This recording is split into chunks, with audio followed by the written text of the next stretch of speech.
یو غزل به ډاکټر صاحب ته ډالۍ کړم بلکې ټولو ملګرو ته چې د دردېدلې زړه مې ګرانه تا ته څه پته ده ډېر مخکینی غزل دی د دردېدلې زړه مې ګرانه تا ته څه پته ده زما د بل کلي جانانه تا ته څه پته ده ډېر ښه مننه د دردېدلې زړه مې ګرانه تا ته څه پته ده زما د بل کلي جانانه تا ته څه پته ده راشه راشه زما د زندګۍ څه اندازه خو واخله راشه زما د زندګۍ څه اندازه خو واخله څنګه تېرېږي بې له تا نه ډېر ښه دا شعر بیا ووایه مننه راشه زما د زندګۍ څه اندازه خو واخله راشه زما د زندګۍ څه اندازه خو واخله څنګه تېرېږي بې له تا نه تا ته څه پته ده او ستا په یوه نیمه خبره مې زړه داسې ډوب شي ستا په یوه نیمه خبره مې زړه داسې ډوب شي او ساه مې وځي د هر ارمانه تا ته څه پته ده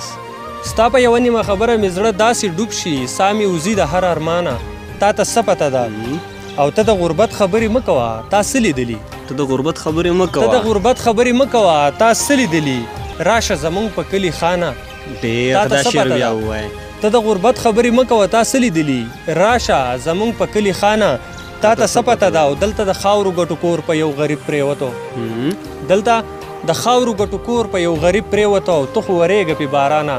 تا ته څه پته ده مننه دلته د خاورو ګټو کور په یو غریب پرېوتو او ته خو ورېږه پې بارانه تا ته څه پته ده او په لویه لاره کې ابشار راته څه داسې ویل په لویه لاره کې ابشار راته څه داسې ویل شوه د زړګي دنیا مې ورانه تا ته څه پته ده شوه د زړګي دنیا مې ورانه تا ته څه پته ده ډېره مننه ابشار صاحب چې خوندور نظم او خوندورې غزلې مو راته واورولې یقینا چې د مسافرو به هم خوښ شوي د وطنوال ملګرو به هم او په دعا کې مو یاد ساتئ ملګرو ډېره مننه د الله په امان